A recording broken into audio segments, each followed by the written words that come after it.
Pagi ini kita akan bersama-sama mendengarkan kebenaran firman Tuhan. Kita bersyukur Tuhan Yesus sungguh-sungguh amat sangat baik bagi kita. Amin. Haleluya. Tuhan Yesus sangat luar biasa mengasihi saya dan saudara. Mari kita buka 1 Korintus pasal yang ke-15. Kita akan baca firman Tuhan mulai ayat yang pertama hingga ayat yang ke-8. Puji Tuhan. 1 Korintus pasal yang ke-15 mulai ayat 1. Dan sekarang saudara-saudara, aku mau mengingatkan kamu kepada Injil yang aku beritakan kepadamu dan yang kamu terima dan yang di dalamnya kamu teguh berdiri. Oleh Injil itu kamu diselamatkan, asal kamu teguh berpegang padanya seperti yang telah kuberitakan kepadamu, kecuali kalau kamu telah sia-sia saja menjadi percaya. Sebab yang sangat penting telah kusampaikan kepadamu, yaitu apa yang telah kuterima sendiri, ialah bahwa Kristus telah mati karena dosa-dosa kita sesuai dengan kitab suci, bahwa ia telah dikuburkan dan bahwa ia telah dibangkitkan pada hari yang ketiga sesuai dengan kitab suci, bahwa ia telah menampakkan diri kepada Kefas dan kemudian kepada ke-12 muridnya. Sesudah itu ia menampakkan diri kepada lebih dari 500 saudara sekaligus. Kebanyakan dari mereka masih hidup sampai sekarang, tetapi beberapa di antaranya telah meninggal. Selanjutnya ia menampakkan diri kepada Yakobus, kemudian kepada semua rasul, dan yang paling akhir dari semuanya ia menampakkan diri kepadaku, sama seperti kepada anak yang lahir sebelum waktunya. Amin. Puji Tuhan. Rasul Paulus, saudara-saudara, menyampaikan pesan ini kepada jemaat yang ada di Korintus. Rasul Paulus berkata kepada jemaat yang ada di Korintus supaya jemaat itu sungguh-sungguh diingatkan, mereka senantiasa tidak boleh lupa apa yang terpenting dalam kehidupan mereka.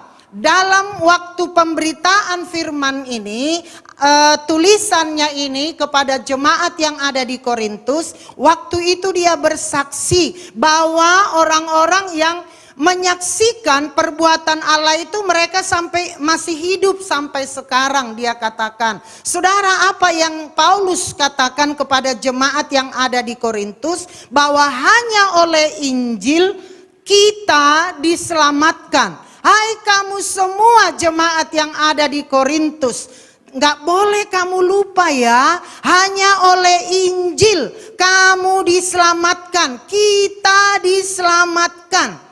Roma 1 ayat 16, sebab aku mempunyai keyakinan yang kokoh dalam Injil, karena Injil adalah kekuatan Allah yang menyelamatkan setiap orang yang percaya. Pertama-tama orang Yahudi, tetapi juga orang Yunani.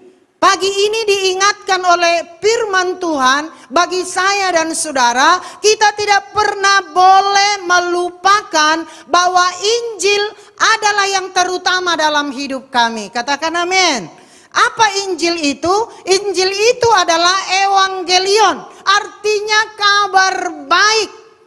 Kabar baik yang kita terima dari Tuhan. Apa kabar baik yang kita terima dari Tuhan? Yesus benar-benar mati di salib. Yesus benar-benar hidup. Yesus benar-benar dikuburkan. Yesus benar-benar menampakkan diri. Ini yang terutama bagi kamu, bagi kita, kata Rasul Paulus. Kita bersyukur kalau Tuhan Yesus yang sungguh memilih saya dan saudara, kita diangkat jadi anak kekasihnya. Ini adalah berkat yang tiada taranya besarnya, yang harus kita syukuri. Jadi kita harus bersyukur. Setiap kita bangun pagi, katakan terima kasih Tuhan buat keselamatan yang aku terima daripada Tuhan. Kata Rasul Paulus, yang sangat penting adalah Injil. Yang sangat penting dalam iman Kristen adalah Injil adalah kekuatan Allah. Injil adalah kabar baik. Gak boleh kita melupakannya, saudara. Kita ini bukan berasal dari dunia. Kita adalah dari sorga. Katakan amin. Dan kita hanya sementara di dunia ini. Satu kali kelak kita akan kembali ke sorga. Yang sangat penting dalam iman Kristen apa itu? Yang pertama, Kristus telah mati karena dosa-dosa kita. Yesus Kristus mati bukan karena beliau bersalah. Bukan karena beliau, saudara, melakukan apa yang bertentangan dengan firman kebenaran Tuhan. Tetapi beliau disalibkan, mati di bukit Golgota hanya karena dosa-dosa kita. Karena begitu besar kasih Allah akan dunia ini, sehingga ia telah menyerahkan anaknya yang tunggal, supaya setiap orang yang mau percaya tidak binasa, melainkan beroleh hidup yang kekal. Mari kita syukuri itu, saudara. Hanya karena kasih Tuhan. 1 Korintus 15 ayat 3. Sebab yang sangat penting telah kusampaikan kepadamu, yaitu apa yang telah kuterima sendiri. Apa yang telah kuterima sendiri, kata Rasul Paulus, ialah bahwa Kristus telah mati karena dosa-dosa kita sesuai dengan kitab suci. Sesuai dengan kitab suci, sesuai dengan firman Allah. Semua digenapi, tidak ada yang meleset, saudara. Nubuatan-nubuatan para nabi digenapi dalam diri Tuhan Yesus. Mengapa harus Yesus mati di kayu salib, saudara? Jadi mulai sekarang ingat, Yesus sudah mati karena dosa-dosaku. Sebab itu jangan berbuat dosa lagi. Jangan lakukan lagi dosa. Takutlah akan Tuhan. Beri hormat sama Tuhan. Mari kita bertobat setiap hari, setiap saat, saudara. Ada perubahan dalam hidup kita. Semakin hari, biarlah Yesus semakin bertambah-tambah dan aku semakin berkurang-kurang. Jangan lagi salibkan Yesus yang kedua kali dengan kita berbuat dosa, saudara. Mari kita berlomba supaya kami semakin hari semakin berkenan kepada Tuhan. Tuhan tidak lama lagi akan datang, saudara. Jemaat Tuhan Yesus tidak lama lagi akan datang. Persiapkan diri kita. Mari kita benar-benar bersyukur buat pengorbanan Yesus. Hargai pengorbanan Yesus di kayu salib. Beliau dicambuk, beliau dihinakan, beliau diejek, saudara. Yang seharusnya beliau tidak menerima itu. Tapi karena apa? Karena kasihnya buat saya dan saudara. Dia berkata, ini aku. Jadilah kehendakmu Bapa. Beliau menjerit di taman Getsemane. Kalau boleh lalukanlah cawan ini daripadaku. Karena begitu sakit, saudara. Keringatnya bagaikan tetesan darah, saudara. Tapi Yesus berkata, kehendakmu lah yang jadi demi keselamatan umatku. Hargai, saudara. Galatia 3 ayat 13. Tetapi Kristus telah menebus kita dari kebinasaan yang disebabkan oleh peraturan yang mustahil dilaksanakan itu, dengan menanggungkan kutuk bagi dosa kita ke atas dirinya sendiri. Sebab dalam kitab suci tertulis, barang siapa digantung pada pohon yang dikutuk, seperti Kristus digantung pada kayu salib. Di dalam 1 Korintus 6 ayat 20, sebab kamu telah dibeli dengan harganya yang lunas dibayar. Karena itu muliakanlah Tuhan dengan tubuhmu. Yesus disalib artinya orang yang disalib itu orang yang terkutuk, saudara. Karena dosa kita yang membawa kutuk itu, yang seharusnya kitalah yang naik di kayu salib, digantikan oleh Tuhan Yesus. Adakah harga seharga itu yang mengasihi kita? Rela, saudara? Yang seharusnya kita masuk ke neraka, beliau angkat kita, beliau pungut kita, dia selamatkan kita. Jangan ke neraka, sini anakku, aku siap menggantikanmu. Mari saudara-saudara, mungkin karena kita tidak melihat langsung, kadang kita merasa itu ringan, saudara. Beliau dicambuk 39 kali. Dalam cambukan itu ada seperti gerigi, saudara, yang mencabik-cabik tubuhnya, saudara. Yang secara manusia tidak ada yang akan kuat menanggungnya. Tapi beliau pikul karena kasihnya kepada kita. Maka Rasul Paulus berkata, Galatia 6 ayat 14, tetapi aku sekali-kali tidak mau bermegah selain dalam salib Tuhan kita Yesus Kristus. Sebab olehnya dunia telah disalibkan bagiku dan aku bagi dunia. Kita harus bermegah karena salib. Katakan amin. Kita harus bermegah karena salib. Rasul Paulus berkata, kemegahanku adalah salib Kristus. Yang tadinya dia hidup dalam hukum Taurat, tapi setelah dia menerima Yesus, dia mengenal Tuhan Yesus, dia mempersembahkan hidupnya kepada Yesus, dia mendapatkan keselamatan, mendapatkan kelepasan, mendapatkan kemerdekaan. Saudara-saudara, salib itu menyelamatkan kita. Kiranya saudara, kemegahan kita adalah salib Kristus. Amin, saudara-saudara. Bukan karena dunia dan apa yang ada di dalamnya, semata-mata karena salib Kristus yang menjamin keselamatan kita. Kemegahan kita bukan karena jabatan yang kita terima, bukan karena harta yang banyak kita kumpulkan. Saudara, itu semua akan berlalu, tetapi bermegahlah karena salib Kristus untuk selama-lamanya yang menjamin keselamatan jiwaku. Amin. Amin. Jangan pernah lupakan salib itu, saudara. Maka firman Tuhan berkata dalam Matius pasal 16 ayat 26, apa gunanya seorang memperoleh seluruh dunia tetapi kehilangan nyawanya? Dengan apakah ia dapat diberikan sebagai ganti nyawanya? Apa gunanya kita memperoleh seisi dunia ini kalau kita kehilangan nyawa kita? Mulai hari ini bermegahlah karena salib Kristus. Maka setiap hari Minggu datang, bersukacita. Aku dapat kesempatan datang di rumah Tuhan.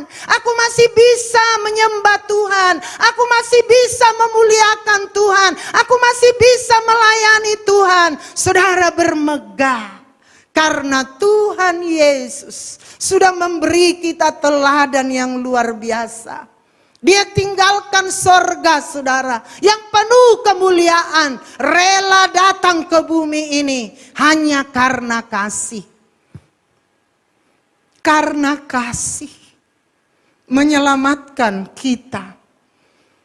Filipi 3 ayat 7 Rasul Paulus berkata, tetapi apa yang dahulu merupakan keuntungan bagiku, sekarang kuanggap rugi karena Kristus, malahan segala sesuatu kuanggap rugi karena pengenalan akan Kristus Yesus Tuhanku lebih mulia daripada semuanya. Oleh karena Dialah aku telah melepaskan semuanya itu dan menganggapnya sampah supaya aku memperoleh Kristus.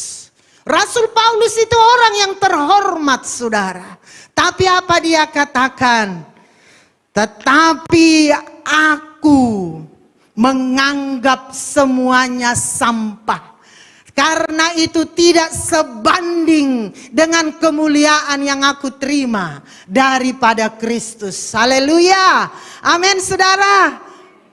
Jangan terpesona dengan dunia ini.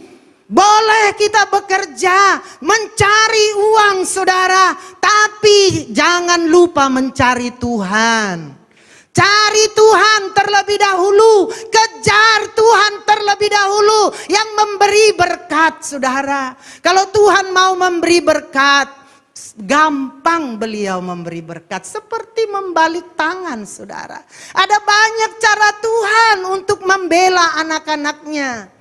Demikian juga kalau Tuhan mau menutup berkat, mau mengambil berkat, gampang bagi Tuhan, saudara.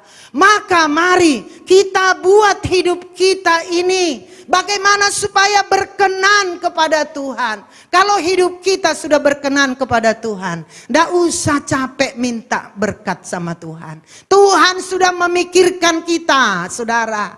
Tuhan tahu apa yang kita perlukan. Yang setuju katakan amin. Tuhan mengerti apa yang terbaik dalam hidup kita. Tinggal, saudara, mari kita dahulu menyenangkan hati beliau.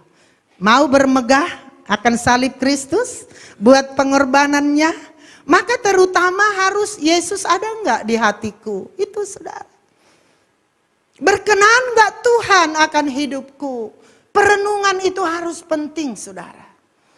Yang kedua, Yesus telah dikuburkan. Yesus disalib dan beliau wafat, saudara. Yesus dikuburkan. Matius 27 ayat 62. Keesokan harinya, yaitu sesudah hari persiapan, datanglah imam-imam kepala dan orang-orang Farisi bersama-sama menghadap Pilatus. Dan mereka berkata, Tuan, kami ingat bahwa si penyesat itu sewaktu hidupnya berkata, sesudah 3 hari aku akan bangkit.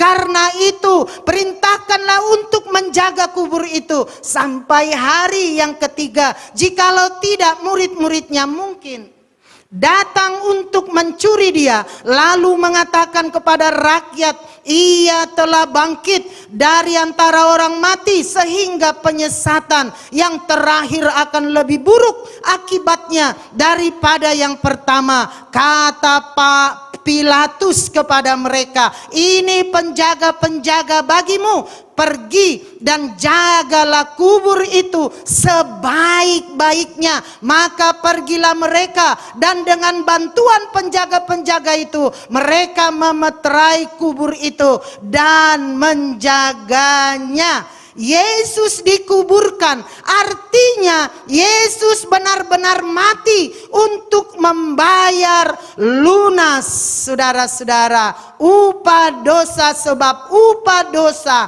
adalah maut.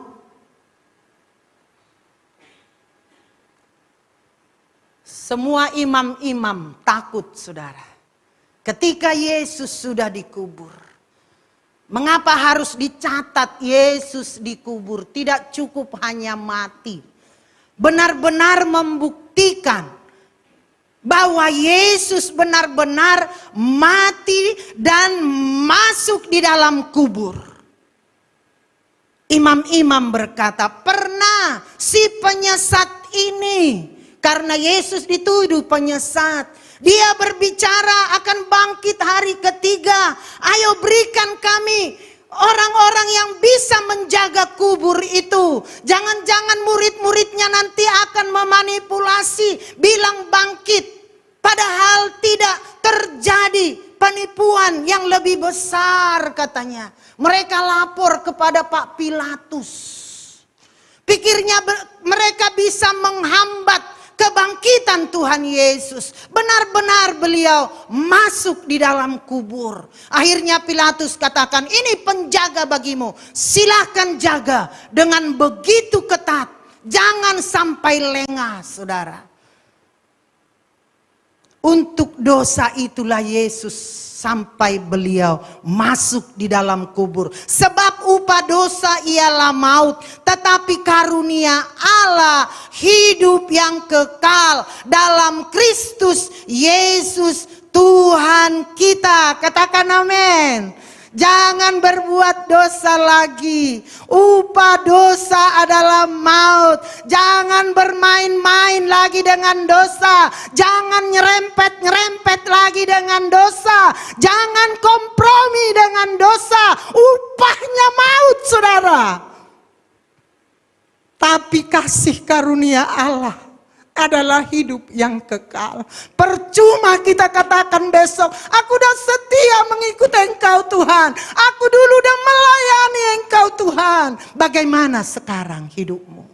Ketika Yesus datang. Kedatangan Yesus itu seperti pencuri, saudara. Sudah banyak penggenapan firman Allah bahwa Yesus tidak akan lama lagi akan datang. Maka persiapkan dirimu, jangan terlena lagi, saudara. Mari kita kejar Yesus. Mari berlomba memiliki karakter Kristus. Anak-anak Tuhan harus berani tampil beda. Ini yang Tuhan inginkan dalam kehidupan kami. Yesus mati dan dikuburkan. Tapi lihat, sekalipun penjaga-penjaga begitu ketat. Yang ketiga, ini kekuatan Injil, saudara. Yang ketiga, Yesus telah dibangkitkan pada hari yang ketiga dan menampakkan diri. Katakan amin. Amin.